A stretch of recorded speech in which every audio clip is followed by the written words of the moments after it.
যুগনায়ক বিবেকানন্দ, সর্বতোমুখী প্রতিভা। পর্ব ৩। বিভিন্ন উল্লেখ হতে প্রমাণ হয় যে ব্রাহ্ম সমাজের অনেকের সহিত, বিশেষত জোড়াসাঁকো ঠাকুরবাড়ির সহিত নরেন্দ্রনাথের পরিচয় ছিল।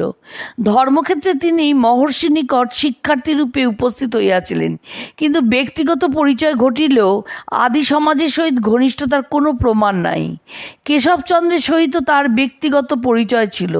মহেন্দ্রনাথ দত্ত লিখিয়াছেন, কেশববাবু ব্যান্ড অফ হোপ নামে একটি দল গঠন করিলেন।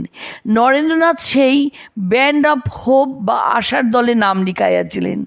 ইহা কোনো কালের ঘটনা জানা নাই, কিন্তু ইহা হইতে কেশবের নববিধান সমাজে যোগদান প্রমাণিত হয় না, কিংবা ইহাও স্থিরকৃত হয় না যে কেশবের প্রভাবেই নরেন্দ্রনাথ ব্রাহ্মগণ্ডির মধ্যে আসিয়া পড়িয়াছিলেন। বরং ইহাই সাব্যস্ত হয় যে আত্মীয়, সঙ্গী ও সহপাঠীদের আকর্ষণ তাহাকে ব্রাহ্মদের ও ঠাকুরবাড়ির সহিত পরিচয় করাইয়া দেয়।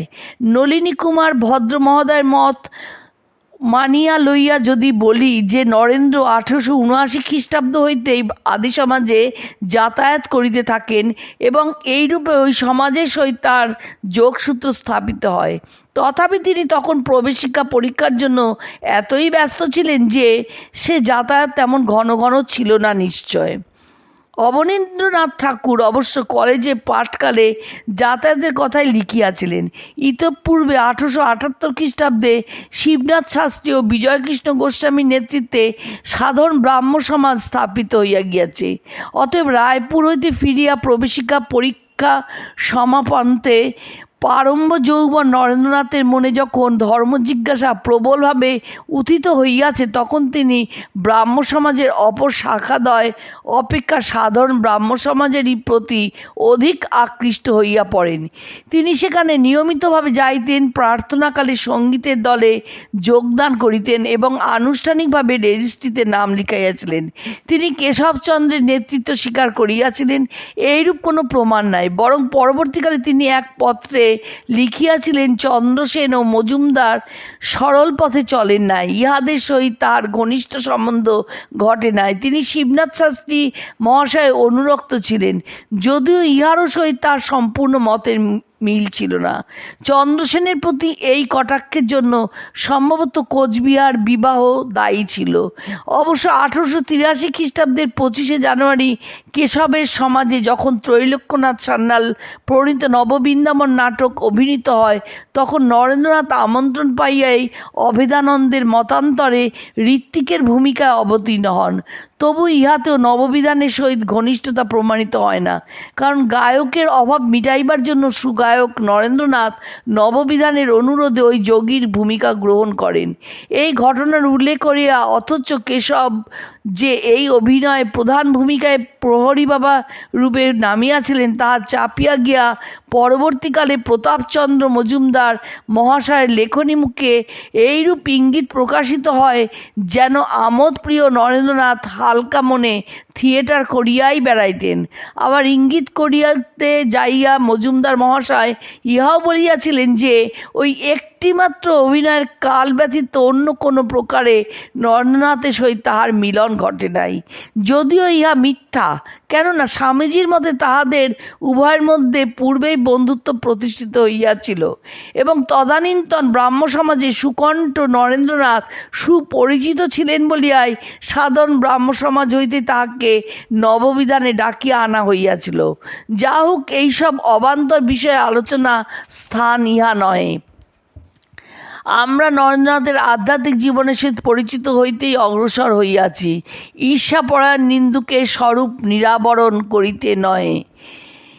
নরেন্দ্র ব্রাহ্ম সমাজের প্রতি আকৃষ্ট হইয়াছিলেন একটি আদর্শের টানে। প্রাচীন হিন্দু সমাজ যখন আচার বিচারে বদ্ধ পচা জলে হাবডুবু খাইতেছে, ব্রাহ্ম সমাজ তখন দাঁড়াইল ভগবান লাভের একটি যুক্তিসম্মত কার্যকর পথ নির্দেশ করিতে।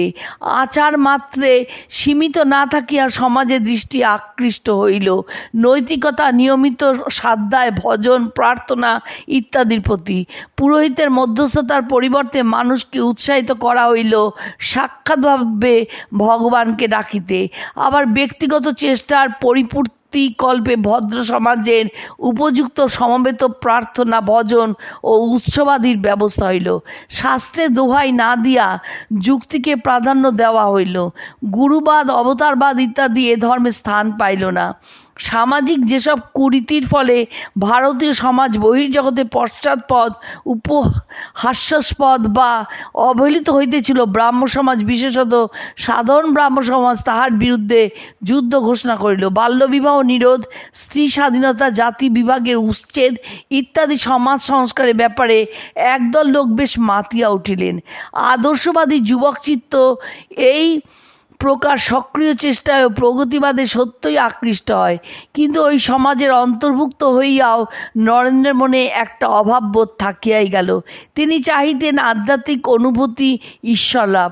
শুধু সমাজ সংস্কার, নৈতিক উৎকর্ষ বা বৌদ্ধিক সামঞ্জস্য তাহাকে তৃপ্তি দিতে পারে নাই।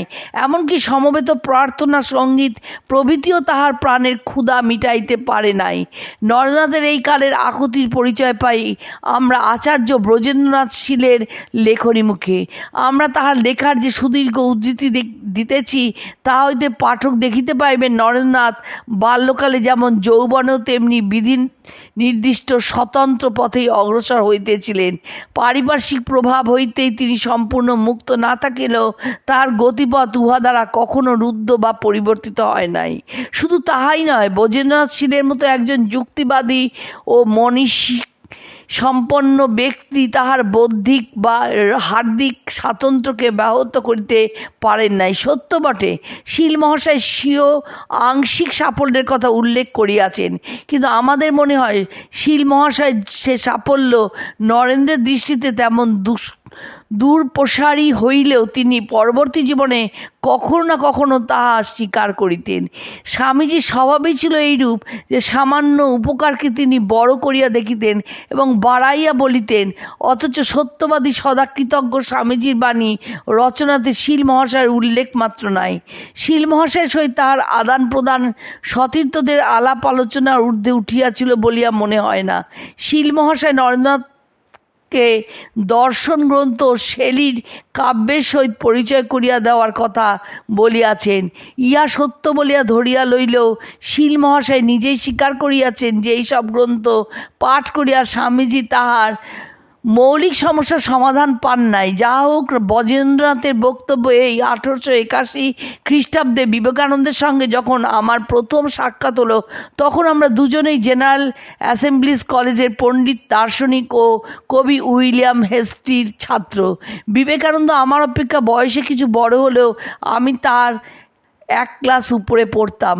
বিবেকানন্দ নিঃসন্দেহে প্রতিভাবান যুবক, মুক্ত স্বভাব, বেপরোয়া, মিশুক, সামাজিক সম্মেলনের প্রাণস্বরূপ এবং মধুকণ্ঠ গায়ক, অসাধারণ বাক নিপুণ। যদিও কথাগুলি অনেক সময় ব্যঙ্গপূর্ণ ও তিক্ত, পৃথিবীর ভণ্ডামি ও জুয়াচুরিকে তীক্ষ্ণস্বর সহাস্য বাক্যে অবিরত বিদ্ধ করেন, মনে হয় অবজ্ঞার উচ্চাসনে আসীন তিনি, কিন্তু সেটা ছদ্মবেশ তার দ্বারা আবৃত করে রাখেন কোমলতম হৃদয়কে। সব জড়িয়ে একজন প্রেরণা উদ্বুদ্ধ বোহেমিয়ান, অথচ বোহেমিয়ানরা যাতে বঞ্চিত সেই লৌহ কঠিন প্রতিজ্ঞায় সমৃদ্ধ, ভঙ্গিতে অটল ও অভ্রান্ত, অধিকারের দার্ঢ্য নিয়ে কথা বলেন, এবং তার সঙ্গে সঙ্গে আছে চোখে এক অদ্ভুত শক্তি যা এক সম্মোহিত করে রাখে শ্রোতাদের। এ সমস্তই সকলের প্রত্যক্ষগোচর, কিন্তু খুব অল্প সংখ্যক কি জানত তার ভিতরের মানুষটিকে, তার সংগ্রামকে, অস্থির ও বেপরোয়া অন্বেষার মধ্যে যে সত্তার ঝড়ঝঞ্ঝা অন্য রূপ নিয়ে আত্মপ্রকাশ করত।